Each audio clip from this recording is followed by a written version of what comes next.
Well, I am in the process of refinancing some properties. So if you haven't listened to the cap rate episode that we just did, you won't understand exactly maybe what I'm going into. But I was told by the appraiser that my rents are too low. I feel that there's some truth in that because historically I've kept existing tenants low rent, below market rents. The market's been moving quicker than what increases I've given them, which have been negligible. I mean, I haven't increased some people in many years. And the reason that matters, like we talked about in that other episode, is when it comes time to refinance and they're looking at the income approach and they're looking at the net operating income to establish your value based on capitalization, they came back lower than I was hoping.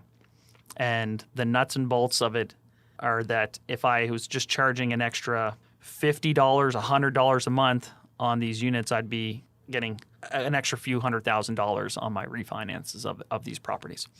So I have to come to grips with that. I also sent out rental increase notices shortly after getting this news, which some people will hate in the comments. But I was going to do that anyway because I'm looking at the situation. Obviously, tenants have a lot of uncertainty, so they've been asking me, what are you going to do when rent controls are lifted? What are you going to do when rent controls are lifted? And I didn't have an answer for them. At the same time, all the expenses are going up. I need to start being a little bit more proactive on some of these things.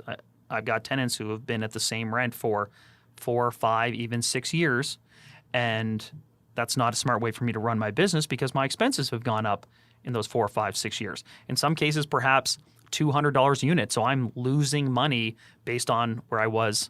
You know, my business is less profitable than it was 6 years ago, and that's just not a smart thing to do. I've got to provide for my family and so on. I'm not running a charity over here, but I am trying to give people affordable housing. So what is the compromise there? So what I've decided to do is I'm offering tenants in one of my building saying, hey, here's the deal. You're on fixed term leases. And if people don't understand, that means that those leases already have an end date. They had a start date. They have an end date. So on that end date, that tenancy is ended. And after that, it's kind of free for me or the tenant to do what they would like. If the tenant wants to leave, if I want to change the terms of the leases, we'd have to sign a new lease. It's not a month-to-month or a year-to-year that there's existing established tenancy. So I've approached them and said, listen, here's the deal. Regardless of when your anniversary date is, and some of you are having an anniversary date in 2 months, and some of you don't have an anniversary date for 8 months from now, the rent is going up by $40 if you are agreeable to that. If you're not, so be it. Your lease is over. And you have the remainder of this time, be it 2 months, be it 8 months, to be here. But the rent is going up a modest amount of $40. The trade-off for that is that gives you the predictability of knowing for the next 16 months or knowing even in some cases, again, where I've got tenants who have maybe only been there 4 months, they've got 8 months remaining on this lease, and then they'll have another 12-month lease. They can effectively lock in their rent for the next 20 months for a very modest $40. And so that's the balance that I'm trying to strike of I need to cover my increasing costs, I want to be fair to good tenants, and I want to give them predictability in understandably an uncertain time because there has been a lot of talk that when the rent controls go, rents are going to be increased. So one building is getting a $40 rental increase on anniversary dates or on renewal dates. Another building is getting $50 a month increase because it's a 2-bedroom versus a 1-bedroom. And I did the quick math on it. It's like, okay, if I had done this before, building B would be worth $140,000 more and building A would be worth $130,000 more, something like that. I didn't do it ahead of time and I'm dealing with it now, but so be it. So this is going to be an unpopular question, but what's your hesitation on going straight to market rent? I know now, neglecting the fact I know the 2%'s in place right now and da-da-da-da, but assuming that wasn't in place, what's your hesitation on taking people to where the market's at? I think it's twofold. One, I do feel a certain obligation to these people. I may be more sentimental and more... Neal's eyes are falling out of his head right now. I'm just asking. No. I do see an issue with displacing people that I've already built a relationship and I've already come to rely on and I feel are good tenants. So the difference between, say, a $40 increase as opposed to a $140 increase, I'm okay with that in this moment, and it's part of a larger plan that I have to do that more regularly. Yeah. I'm not going to have a situation now where I don't do annual rent increases.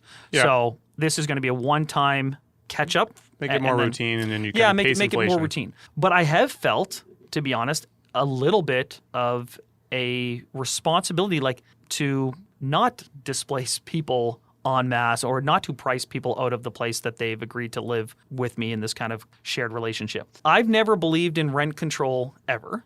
Yeah. And I still don't. Yeah. But that doesn't mean I don't believe in being fair and working together and the benefit of having a good tenant and all these things. I believe in those. I always have. Like, I think it is important to provide people with housing and all these things. I just don't agree with someone dictating what that's going to be, because I'm going to protect the autonomy of my business to cover myself as business situations fluctuate. And there's still going to be people that change over anyway, and those are going to be put to market rents. Yeah. So that's a part of rent control that is really stupid. Like a unit comes vacant and you can't put it to market rent. I know there's going to be some of that tenant loss organically anyway. Okay. And I'm just asking. I'm not necessarily saying you should be going to it. Also, put in perspective, I know I'm painted as maybe a bit of a devil online, but I have tenants that I've had for years and years, and I gave them, like, one of them I gave a $15 increase this year. Yeah. She's in the 700s. Her rent should be like 1,100, but she's been super good. Takes care of some stuff at the property for me. No complaints. I'm like, you know what? Like, I same thing. I don't need to displace you. It covers my bills. I'm doing a little bit because I'm on the same note of, like, first of all, if I ever go to sell the property, I'm going to get screwed.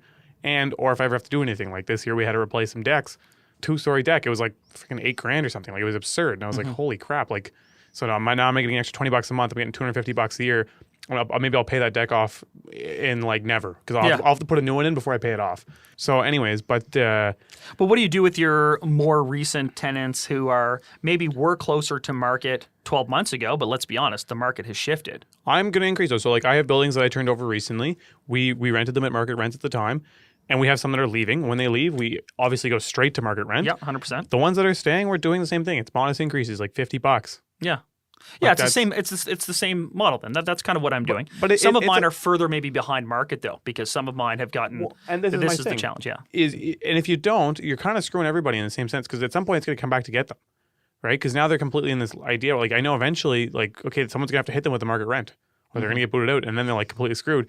Whereas if they've been paced up to it, it's like you get used to it, and you learn how to handle it, and you learn to work for it, and those kinds of things. Yeah. So it's kind of a thing for everybody. And the ones, there is no building in this city or any city where the rent just hasn't changed in 20 years, but the condition of the building is perfect. Oh, 100%. If you're in a building where your rent hasn't changed in whatever amount of years, your condition's gone down 100%. Like, there is just, you can't physically do it. I had this discussion with a property manager I know just the other day. It's like, well, these are the two options. Either you do this work and the rent has to come up, or you never do anything. And she laughed about a landlord that we mutually know who does nothing. Yeah. And the buildings get progressively worse. And with that comes crime and all these things that have happened in these properties, right? Like, you have to maintain the structures, and as the cost of maintenance goes up, the rents have to go up. I think that's a great example of if you've had the same rent for 20 years, the building has gotten worse. Yeah, there's no way that you're in some fancy, beautiful, brand new lobby and all these things are done and there's no issues, no leaks, everything's great. Yeah. So. When I was broke, I had rich habits.